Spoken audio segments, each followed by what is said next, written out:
13단원 오존과 에어로졸 두 번째 시간 오존홀 발생 메커니즘에 대해서 학습해 보겠습니다.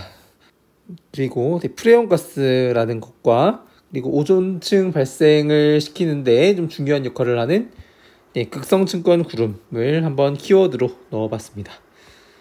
먼저 프레온 가스인데요. 프레온 가스 CFCS라고도 있습니다. 냉매뿐만 아니라 에어로졸 캔에 많이 쓰여가지고 다양한 용도로 좀 안정한 특징 때문에 많이 쓰였는데 결과적으로 프레온 가스는 성층권에 도달하면 CFCS 내에 CL이 방출되면서 얘가 촉매순환 반응에 참여해가지고 성층권의 오존을 파괴한다는 사실이 밝혀졌습니다. 촉매순환 반응 앞에서 했었죠. CL이라는 게 O3와 만나가지고 ClO 더하기 O2 이렇게 한다고, 이 ClO는 산소 원자와 만나가지고 Cl 그리고 O2를 만들게 되어서 전체적인 알자 반응은 오존이 사라지는 이런 반응 때문에 성층권의 오존이 파괴되는 그런 특징이 있습니다. 가장 간단한 형태의 CFC 프레온 가스는 CF의 3개 Cl 이런 형태인데요. 화학식으로 쓰면 CF3Cl 이고요. 이거는 CFC11입니다. 그래서 프레온 가스에는 이런 CL이 있고 성층권에 CFCS가 도달하게 되면 얘가 자외선에 의해 광분해되어서 CL이 빠져나오고, 이 CL이 촉매순환 반응에 참여해가지고 성층권의 오존을 파괴하는 그런 반응 때문에 오존홀이 발생하게 되는 겁니다. 그래서 그러한 오존홀은 1985년에 처음으로 오존홀이 발견이 되었습니다. 프레온 가스는 1960, 70년대부터 이용되기 시작했는데 한 20년 정도가 지나서 오존홀이 파괴되었다는 사실이 전 세계에 알려지게 된 거죠. 그래서 오존홀이 발생하게 되면 유해한 자외선이 지면까지 도달하게 되고, 자외선이 우리 삶에 악영향을 미칠 수가 있기 때문에 오존홀이 발생하는 것을 막아야 될 그런 필요성이 전 세계적으로 좀 대두가 되었습니다. 그래서 이런 연구 사실이 발표된 지 2년 만인 1987년에 몬트리올 의정서라고 해서 CFCS와 불온 화합물의 사용을 억제하고자 하는 국제 협약이 만들어졌습니다.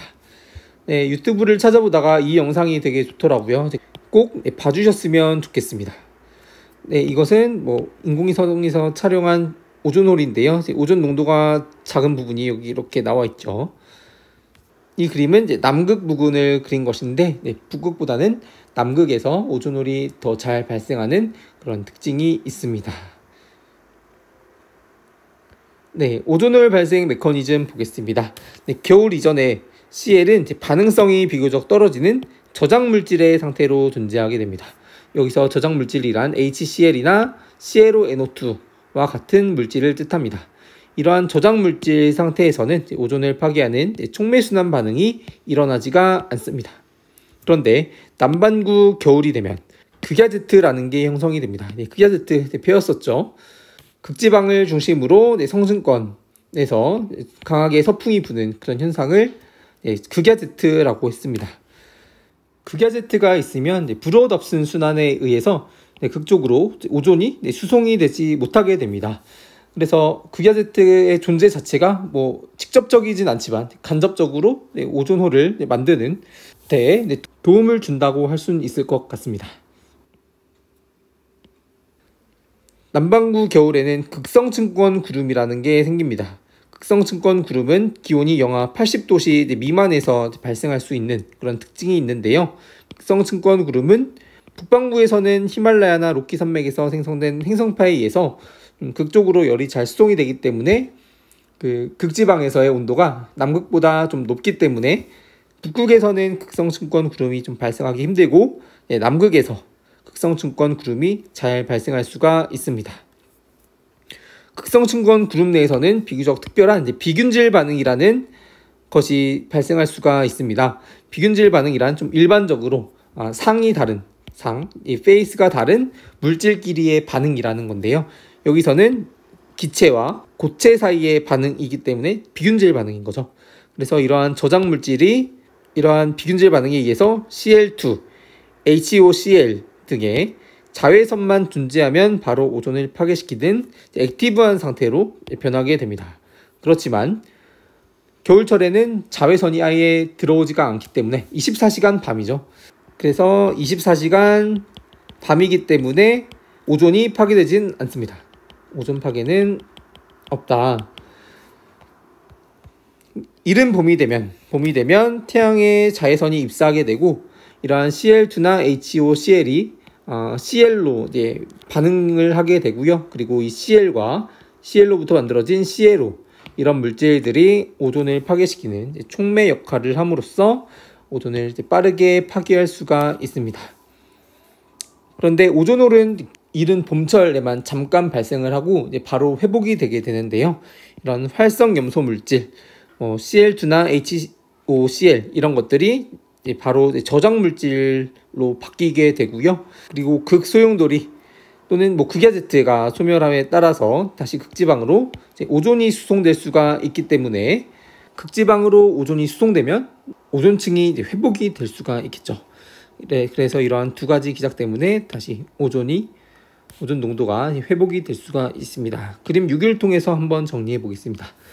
먼저 A, 맨 위에 있는 그림은 온도를 나타낸 건데요. 온도가 특정 온도 미만으로 기온이 떨어지게 되면 PSC, 극성층권 구름이 만들어지게 됩니다.